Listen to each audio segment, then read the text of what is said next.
n'oji n'ọkụ maka na eju na-aga agbanyụ ụlọ m ọkụ. M wee were ụsa wee zụba n'eju na eju na-agbanyụ ụlọ m ọkụ.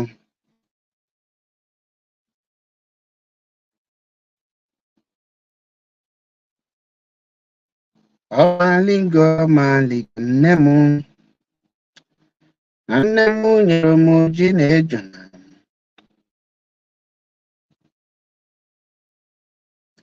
wee sị m buru ụzọ rụba n'oji n'ọkụ maka na eju na-aga agbanyụ ụlọ m ọkụ.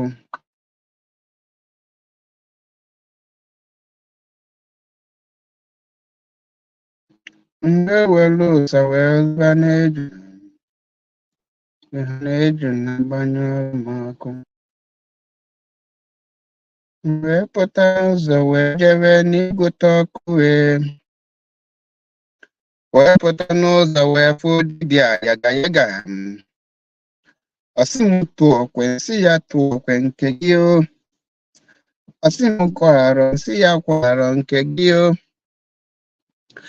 Daalụkwa ndị ọma na-ege ntị, ekene nwoke kene nwanyị. Wee sị ndụ mmiri ndụ azụ, asị m mmiri atana azụ anwụna nke onye chiri onye azelu. Onye nna n'onu ya n'ụbọchị nke taata bụ MAP eziokwu bụ ndụ 1 n'ala Biafra. Abịago m ka nzi unu ozi ọma, nzichi unu enjewalụ. Onye chọzie ka ọnụ ọkọba ọnụ, mana ofu nkwa nkwele onwe mbụ in this movement m ga na-ekwu eziokwu na-agwa our people nke bụ eziokwu, maka na ikpe mala eziokwu aka azụ dị ya. Enwere ihe ọzọ m pụtara ụwa, ụzọ ihe na-abụ ka nwoke pụtara ụwa. Edani mere ihe ọma ọ ime ihe ọjọọ, enwere ihe ọzọ ị ga-eme karịa ihe na-aba. Edani kwụ n'ụzọ dị mma ọ ikwulu n'ụzọ dị njọ, enwere ihe ọzọ ị ga-eme karịa ihe na-aba. Now, unu n'anya na this very movement anyị nọ n'ime, a lot of things na-aga on and a lot of people na-pretend na ha nọ na ha bụ amamihe m ga-akpọ amamụ ihe our people nji na-pretend. And egechego m onye ọbụla magat na the best thing any person genuine na this struggle ga-eme onwe n'ọlụ onwe kwụrụ okwu nke ya ene na onye bụ n'anya n'ihu. Na-ege ntị afọ m ebe nwanne anyị nwoke na-alamenti. Abụrụ m itinye so okwu ọnụ mana ihe nju ya tinye ọnụ bụ mfụ some people na justify some nonsense, and I'm somebody n'ebe fụ some people justify some nonsense. I don't like mgba nkịtị maka na ebe mgba nkịtị mbọchị nke mụ ama m expect ka anything kwu okwu, so m ga-ekwu okwu and I'm here mbịa fe oge oyiya. Our brother critical thinker ọ na-alamenti na-eti ihe one bastard mkpụrụ mmiri nọ na South Africa unu na-akpọ Chibuzo Egwuatu. Onoju egbutuo page ya, onoju report page ya. So enekete ndịtị na ya chiwa ọchị.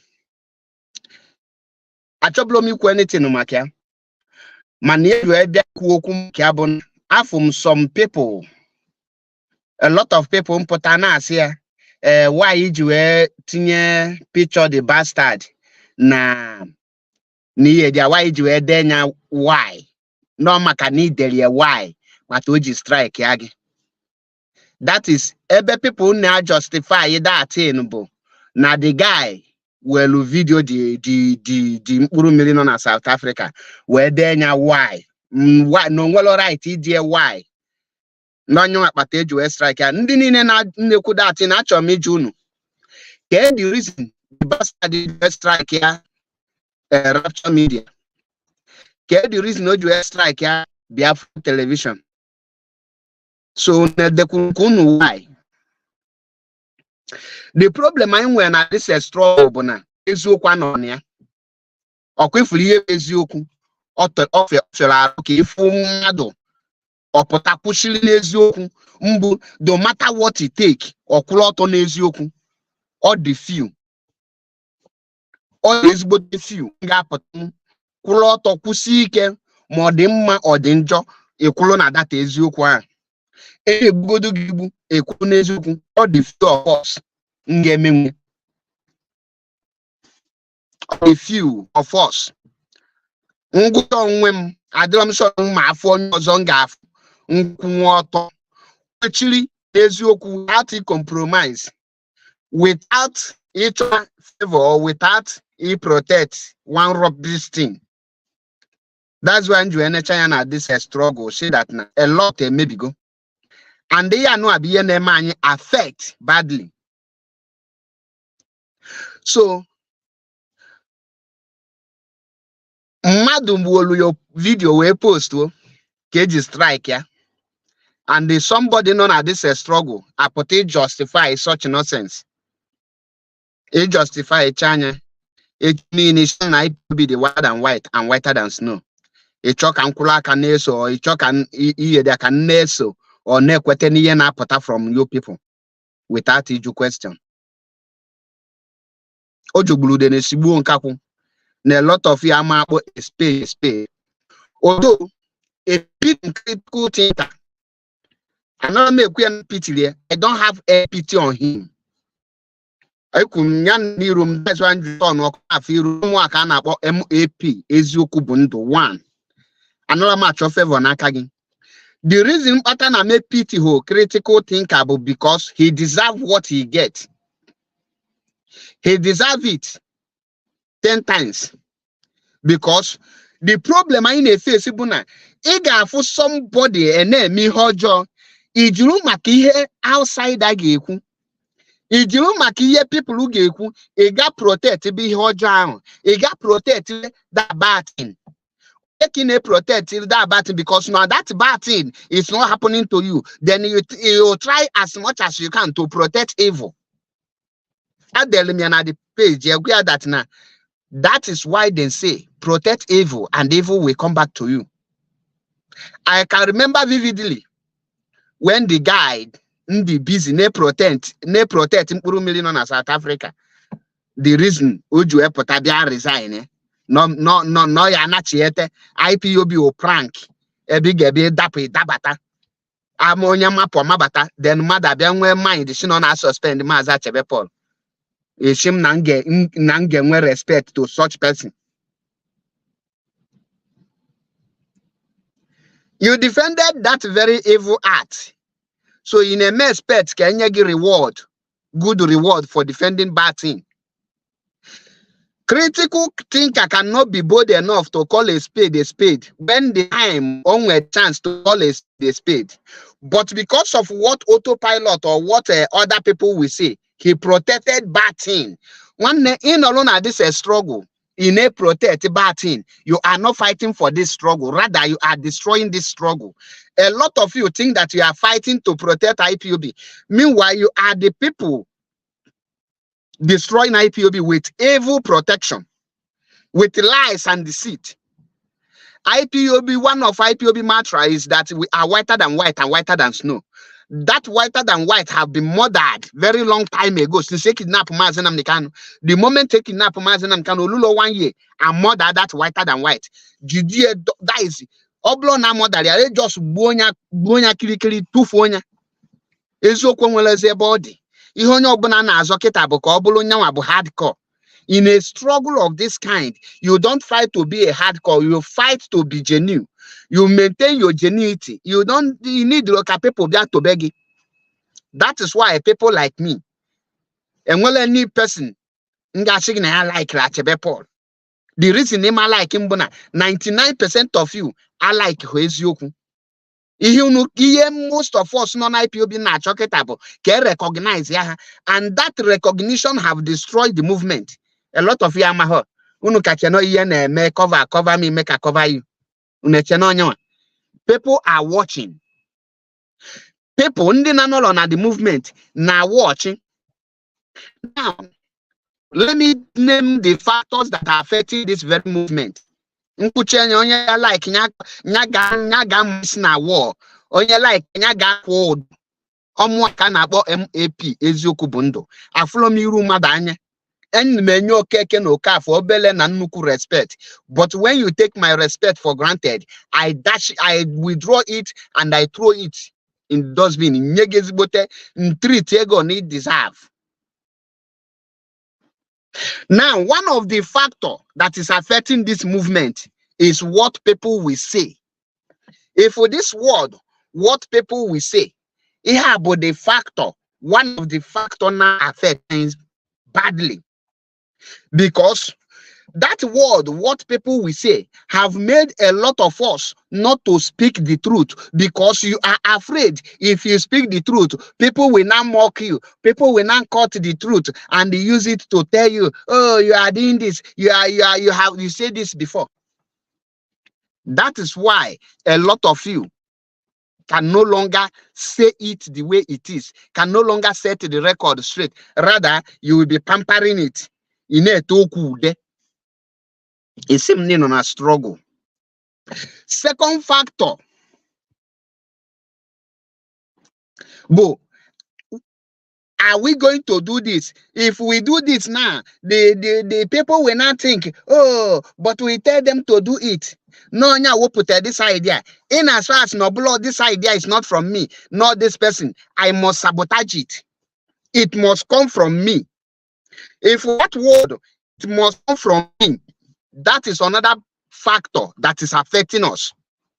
I can never support Mazi Achebe Paul because this best idea come from him. Not that the idea is not good, not that the thing is not the right thing, but because he come from Mazi Achebe Paul, because he come from Mazi Metusela, because he come from the franchise, I can never support it. That is what is killing us. If for that factor, only eat and deeply, and on our cause more distractions to us. Pretend from 90 than kingdom come to you. Igamani yen na gwagi bezioku. Okuwata. Anyabelo here ka ine telu no okude. Iyem bia here bo eligwe zie Moses yen dindo. Munala ikiria. The existence of Chibuze Guato in IPOB have passed message. There is nothing like truth in IPOB. You like pretend there from 90 that kingdom come. Pretend there that is the truth. That is the only message on our passing. And the people ne protect that rubbish. Continue ne protect. Agwamunu. My message I got to IPOB afuma say hardcore. Iyem potabun ziu no zioma. E like a wole melife. E like a wone melife.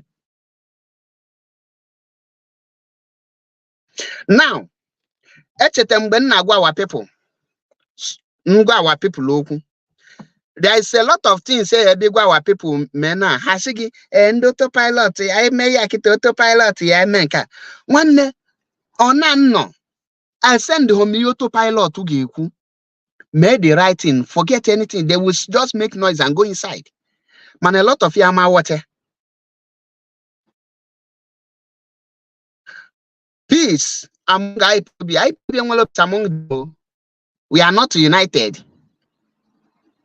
And Bendenya, Umwazi, all those children in adult body. I put on my comment section. Nahana Basaga. Analazima Basaga. Apugum ne Basaga. Ian Nobeli Gwezie Mozi, Nzende Dindo. Before Ngabani Runian Neku, Achokwa Megwa Biafrans and lovers of freedom. Namazinam the Kanaga court echi. And the only thing I can make it a bit support here. Show our solidarity to him. On Agakot, we have to support him. Regardless of what transpired, we have to show our solidarity to him. That is the fact. So be that in mind. So, brother, a critical thinker. Ebezinakwa, bidonishi build your page. Onye obuna if una sigi no maka need the why. kpata eji strike gị malụ na eziokwu anọghị onye a n'ọnụ onye ahụ eda na eziokwu anọrọ ya n'ọnụ or na the person bụ coward to speak the truth and damn the consequences. Onye ahụ sị gị na ọ maka na itinye why jụọ onye a Rapture Media and Biafra this thing na Facebook ka ikpe ateju strike ya. Si onye anyị akọwalụ gị. Si onye anyị akọwalụ gị ka the reason mkpata na the same idiot broadcast na anaghị eplay na Rapture Media till date and the only Biafran IPOB platform ege play because the guy put openly gwa gị that na he play there you will give him the money. Na ị ga-akwụ ya ụgwọ before play any of the video there. If our people because of hypocrites and the I am now zuzu yali. That is why now our people enwelo value before any other people or tribe. Because we cannot even handle our own issue within ourselves with straightforwardness. Anya ọbụla na pretend. Then egwam ka the struggle ga move forward. Ebe onye ọbụla na pretend. Ọbụla m chọrọ ikwu, I don't want to say can look good before them. I na-asa azụ iko ndị Jew. I na-asa azụ iko ndị Jew. Now, another okwu nchọrọ drop all ndị IPOB. Now, anọlugo man ewepụta my time gaa na Matthias Ezeaku Ejiofor's platform. Onwebeghị mbọsị okwu katala okwu wee kpọọ IPOB afa or wee attack IPOB. Those of you nọ na IPOB na drag afia unu megide ihe wee push that young man iji wee kwuo maka IPOB. Onye ọbụla mmeri attack m ga-apụta for the person. I will attack the person because the guy they mind the business or focus on ihe ọ na-eme. So in all on IPOB when I drag the guy no na distract gị from your freedom. Nyanwa na-emelo onwe ife ọ na-eme okporo afa gị and no melo gị invite. Some of all this female ekuke and all this confused idiot na malo onwe ha malom ka ị ga-eji na fight for Biafra restoration at the same time na fight to keep the tools the enemies are using to pin you down, to hold it, the two of them. A slave na azo master anya ka master aka iponya na slave but as no na azo freedom.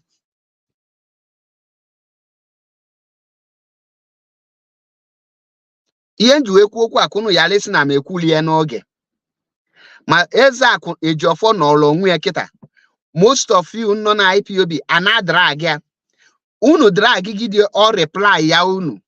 Malunu unu nwacholo okwu because ona nno mu amano kata mfonye na-eme ha anything dị wrong. Nje drag wonya. Ezeaku Ejiofor na face business, face ihe ọ na fight, face ihe o believe in. And onwebe hombosi okwu katolo okwu or say that na Maazị Nnamdi Kanu bụ onye oshi or na Maazị Nnamdi Kanu na-egwu wayo or na IPOB wu criminal. Onwebe ebe ọ nọ condemn IPOB or kwu anything contrary to IPOB. So those of you na drag ya na unu chọta ya hụ unu na-achọ malunu n'unu achọrọ okwu because that young man bụ ihe ọ na-preach bụ ihe Maazị Nnamdi Kanu stand for. That young man bụ that the same thing Maazị Nnamdi Kanu na fight for ka ọ na fight. And the engine nunu ni na anya bụ amalom ka ebe no kata somebody like you people asị nunu na fight freedom.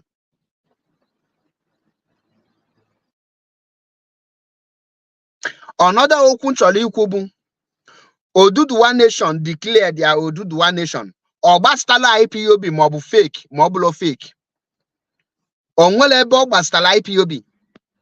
Any person if mkpọrọ onwe IPOB media warrior wee je mebe ndị Oduduwa attack. Maka na ha declare their nation or na ha mere anything ngi nwacholo okwu again.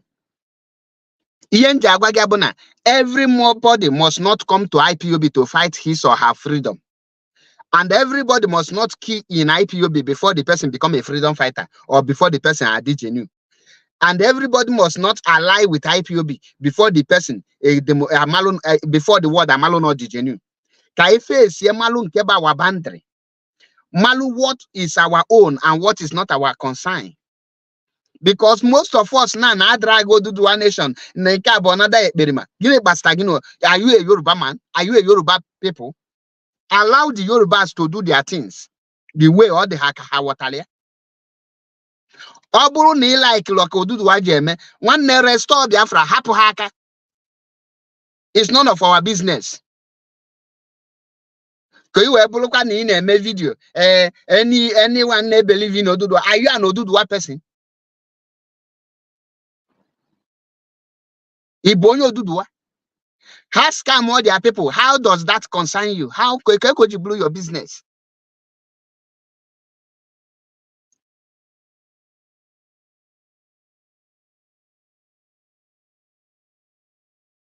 Ono fum amalomu the way iji reason your own, but this struggle agafego ihe ya ebe pụta onye ọbụla na-ezuzu ezuzu. But I blame Logisha, na blame some people who protect evil.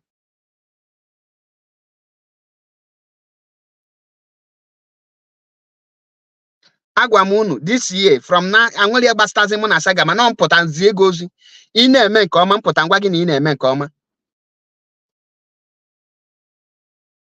ị na-eme nke ọjọọ mpụta ngwa gị na ị na-eme nke ọjọọ enwere gbasta mụ na unu n'ihi unu na anyị alịsị agba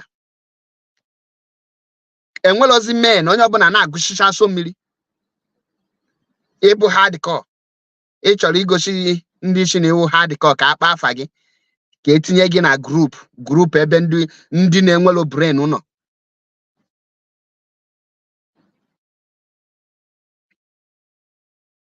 Factors affecting this movement, this very struggle badly.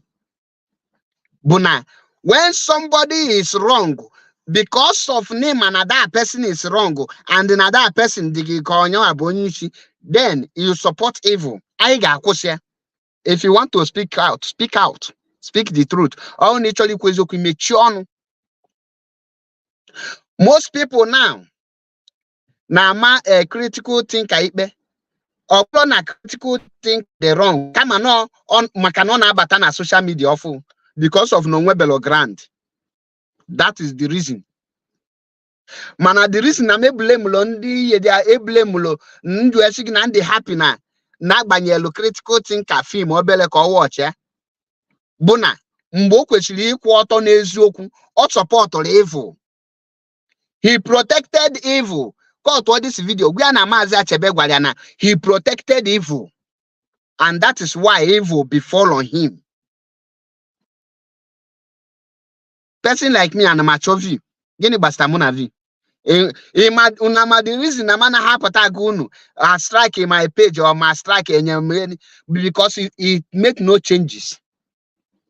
On Nefum, also go to see strike on my page 1 million times. A man from can be a social media. Also go to see them band the reason because I'm game on Ecuador makwado webia. That is why enable for the threat in the same anyone I report to the same page in a preach Makabiafra.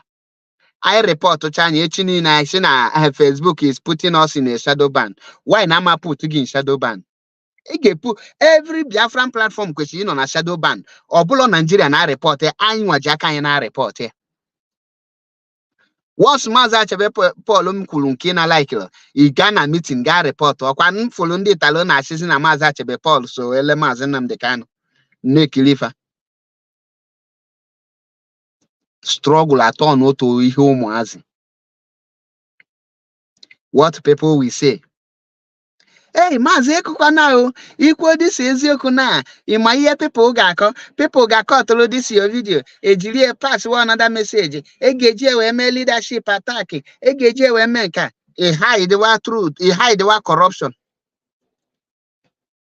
So many of you now turn a blind eye. No, na follow the rate corruption jabatana this movement. Now corruption is eating deep and deep on a daily basis now this movement. So many of you are not laughing. What are you people looking? Or okay, yeah, but Biafra I get restore. Majunu, is this the kind of Biafra I get restore? Biafra get be restore, and will you kugano dear? And will anything, no respect of rule of law. And will any person got the once you obulu you looking a leader that makes the constitution or the rule lay down for it. Asking na issue there amagi na judiciary in Nigeria and apart from it cannot favor you. The same thing in our practice now. The same thing in Nigerian judiciary in our practice. In our practice anymore in this movement. Ibanala mandi na hierarchy. The hierarchy bundi bama. Ndi ben ama ordinary members, which mu are not here. Nsi no to it. I say no to it. That is one of the factors affecting this movement badly. And a lot of innocent people genuinely are going at the movement. The intelligent ones now move out. People, the spirit in the lead, they cannot withstand evil, are just moving out. They are just moving out. Manipotineko. You are this, you are that. Ogongweli feeble. I just am trying to tell you no point aka. And the metuche ngawalo. Another thing chole gunu. Okuyunu fulo Iran and Israel. Hamas in Palestine. Or bastala IPOB. I gama mbemadu choli trend and the bemadu naturally trend. Many of you Ghana si maza Paul on if follow ye gumi of you do there. Not now get send the 15,000 liberation army to Israel. Yeah, madu choko the relevant. Then bull yet relevancy. I see it in just church, I overlook it on one natural death. Manaidia kuwe such thing on what go that target. Easter block Niger, Akure go post to that thing or post that thing free. Contact all these bloggers, and when any of them they post something free, you pay them, they post it. Had the lucky he send the Hamana pass positive message or negative message. He had after about that, you pay them their own, they post whatever they want. So coming to even attack them is making them more popular. That's why I refuse to say anything about it. So Obu no Yekwan, Israel, Iran, Iraq, Palestine is none of our business. And yet when IPOB got way better not those things. Let us focus on the restoration of Biafra and the freedom of Mazi Nnamdi Kanu. Oh, Nangwachuni, like ya. Most of you pastor.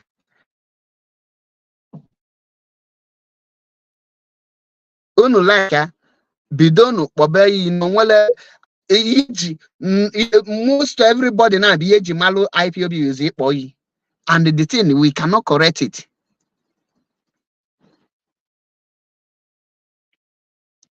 The same million on South Africa. The same bastard than Apochibu Zegwatu, where my own video got posted on a platform. Yeah, I strike him. Yeah, I strike him. Yeah, because I'm just a nobody. Because of two big fools are just protecting him, and they descend that level. ABI there. To be honest, I love things naga on at this point in this very movement.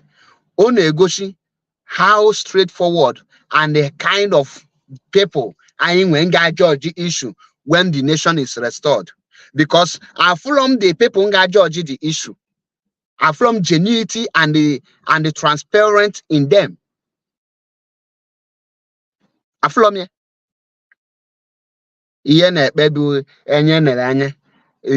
according to the number of contact in your favor.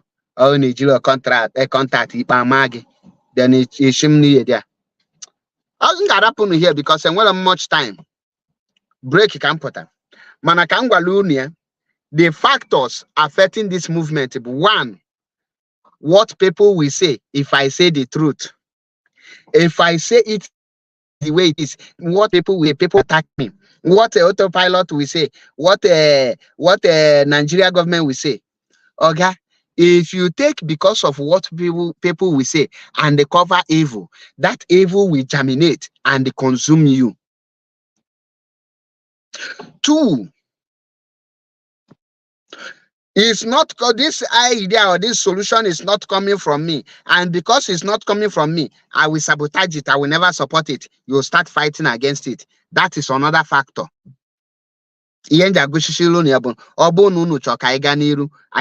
Amend. Oh, this thing, why is it that no Mazi Metusela Kulie? For that, I will not support it. Why is it that no Mazi Achebepol Kulie? For that, I will not support it. Why is it that no Mazi Onyeka Kulie? I will not support it. Then you sabotage it. That is another factor. Another factor is, why is it that, who are you to talk to the leadership? Who are you to advise them? You are nobody. When do you join IPOB? That is another factor. Another factor is because you want to be recognized. Until we take aside all this pride and the ego from our ear, then we will know what we are fighting for. But for now, I must tell ourselves the truth. Intelligent people and the smart people and the men that matters are not taking us for granted. Because when you speak, the people reason. That's when you go. Any day you learn how to broadcast, not for the leadership to recognize you, rather how to win more souls to join the struggle, you will see Igafu changes. That is, to be honest.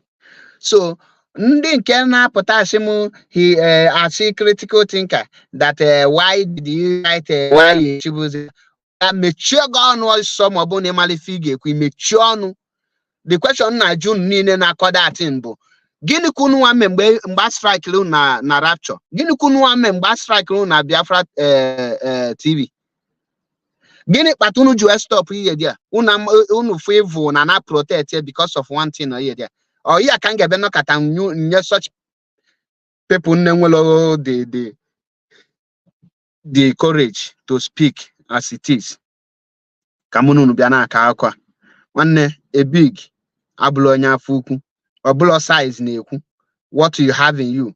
That's in ju agunu abụ m mmiri nsị imagine m sari imagine fichu enwele anything ị ga-eji m mee.